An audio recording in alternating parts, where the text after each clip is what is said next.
जय माता दी, जय माँ कामाख्या। देव राधा ट्रस्ट सत्यवाणी चैनल से आप हिंदू सनातन धर्म की परंपरा के बारे में ज्ञान प्राप्त कर रहे हैं।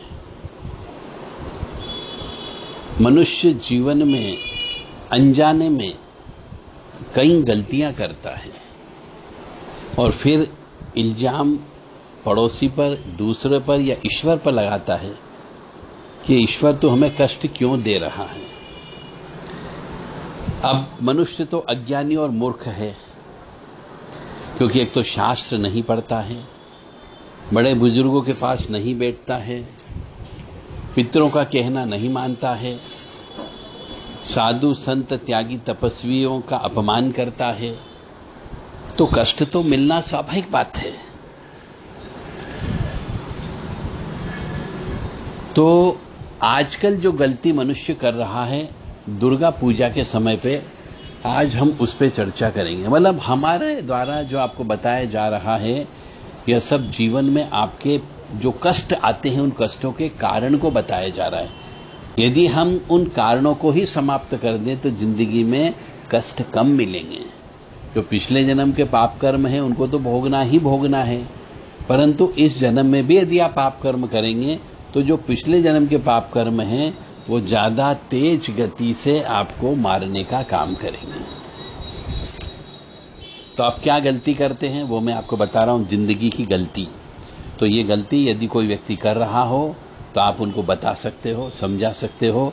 मेरा ये ऑडियो वीडियो क्लिप उनको भेज सकते हो, ताकि किसी को कष्ट से बचाना, किसी को दुख से बचाना, किसी को परेशानी से बचाना भी पुण्य का काम होता है।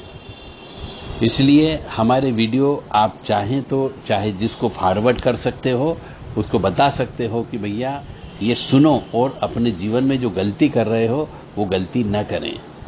फिर यदि उनके कर्म में लिखा है फूटे ही कर्म होंगे तो आपके भेजने के बावजूद, यदि आपके बताने के बावजूद भी वह गलती अवश्य करेंगे। तो चलते हैं आगे। दुर्गा पूजा होती है उस समय पर आजकल एक नया ट्रेंड चला दिया है कि दुर्गा पूजा हो रही है और रामचरितमानस का अखंड रामायण पाठ हो रहा है। अरे ये क्या बात हुई? जब दुर्गा पूजा का समय है, काली पूजा का समय है, नवरात्रि का समय है, तो उस समय देवी मां की ही पूजा करना चाहिए। महाशिवरात्रि आ रही है तो शिवरात्रि के दिन भी आप अखंड रामायण करने बैठ गए। अरे हर तिथि, हर मुहूर्त, हर नक्षत्र और हर त्योहार का अपना महत्व होता है। हर कभी श्रीमद् रामचरितमानस का पाठ नहीं किया जाता है। अब दुर्गा पूजा हो रही, मैंने अपनी आंखों से देखा, इसलिए आपको यहां बता रहा हूं। प्रैक्टिकल चीज मैं बता रहा हूं कि दुर्गा जी के समय दुर्गा पूजन होना चाहिए नवरात्रि में। वह तो नहीं करते हुए रात को दुर्गा जी या काली जी का पूजन करने के बजाय रात को आप अखंड रामायण का पाठ करते हो, तो यह बिल्कुल गलत है। तो रामचरितमानस का पाठ दुर्गा पूजा के समय पे नहीं करना चाहिए। और कई जगह हमने देखा है कि उस समय पे श्रीमद् भागवत कथा महापुराण करा लेते हैं लोग बाग। यह भी नहीं होना चाहिए। अरे दुर्गा पूजा हो रही है तो सप्तशती का पाठ करवाओ ना। आप दुर्गा सप्तशती का हवन करवाइए, काली माता के मंत्रों से हवन करवाइए, दुर्गा माता जी के मंत्रों से हवन करवाइए। तो या फिर यदि आपको भागवत जी कराना है तो श्रीमद् देवी भागवत महापुराण कराओ, जिसमें जो भी प्रवक्ता आएंगे, कथा वाचक आएगा, वो कम से कम देवी जी के बारे में ही तो बात करेगा। तो कुछ लोग ये कहते हैं कि साहब हर जगह वैष्णव भक्त भी होते हैं और शाक्त भक्त भी होते हैं, तो इसलिए हमने यह रामचरितमानस का पाठ करवा लिया। क्योंकि मेरा एकमात्र कहना है कि जहां जैसी पूजा हो रही हो वही पूजा वहां पर करना चाहिए। यदि महाशिवरात्रि का दिन है तो शिव जी से संबंधित पूजा करिए। यदि कृष्ण जन्माष्टमी का दिन है तो कृष्ण से संबंधित पूजन अर्चन करिए। यदि नवरात्रि का समय है तो शक्ति पूजा का काम आपको करना है। यदि रामनवमी का दिन है तो वैष्णव तरीके से पूजा करना चाहिए। मतलब जैसा त्योहार वैसी पूजा होना चाहिए। तो कहने का अर्थ मेरा यहां पर है कि आप जो उल्टी सीधी पूजा कराते हैं, उल्टे सीधे पाठ करवाते हैं, उसका फल भी प्राप्त नहीं होता है और जिसकी पूजा करना चाहिए उसकी पूजा आप नहीं करते हो। तो हमेशा ध्यान रखें, जिसकी पूजा हो रही हो उससे संबंधित महापुराण या पुराण का पाठ कराना चाहिए, कथावाचक को बुलाना चाहिए, शास्त्री पंडित जी लोगों को बुला करके विधि विधान से पूजन अर्चन करना चाहिए। परंतु कोई भी ऐसी नाटक नौटंकी नहीं करें जो उस त्योहार से संबंधित न हो।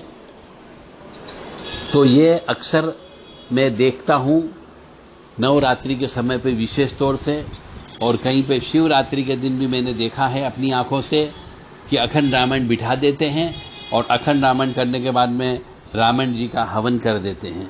जबकि आप शिव जी की पूजन अर्चन करना चाहिए, नवरात्रि में देवी मां का पूजन अर्चन करना चाहिए, परंतु आप रामचंद्र जी को बिठा देते हो तो आपको पुण्य कहां से मिलेगा?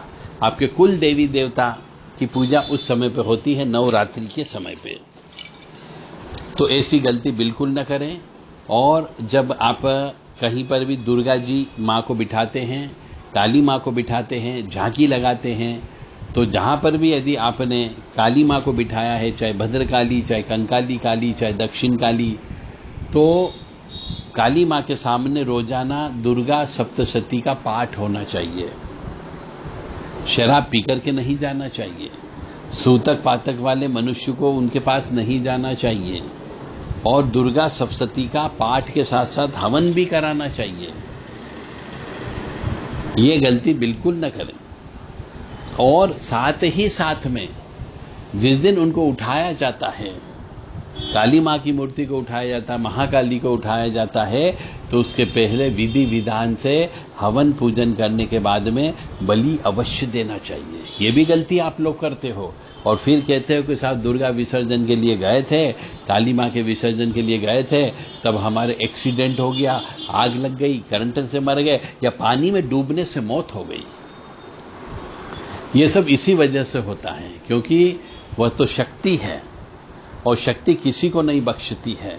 इसीलिए कहता हूं कि काली मां की पूजा करने के पहले 10 बार सोचा करो, 10 बार विचार करो, गुरु बनाओ, गुरु से दीक्षित हो, गुरु के सानिध्य में रहकर के पहले काली मां की 1-2 बार पूजा करना सीखो और फिर काली मां को अपने घर पे या सार्वजनिक स्थल पे बिठा करके पूजन अर्चन करना चाहिए। कौन कौन से नियम का पालन होता है उनका पालन करना चाहिए। फिर आप कहते हो साहब हम तो सही रास्ते पर चल रहे हैं, पुण्य का काम कर रहे हैं, उपवास भी रखते हैं, नवरात्रि भी मनाते हैं, परंतु हमें फल नहीं मिल रहा है। उसका एकमात्र कारण यही होता है कि आप नियम विरुद्ध काम करते हो। तो कभी भी दुर्गा जी पूजन के समय पे, काली पूजन के समय पे रामायण जी का पाठ नहीं रखना चाहिए। महाशिवरात्रि के दिन रामायण जी का पाठ नहीं रखना चाहिए। हाँ, हनुमान जयंती के दिन अखंड रामायण का पाठ करवा सकते हैं आप।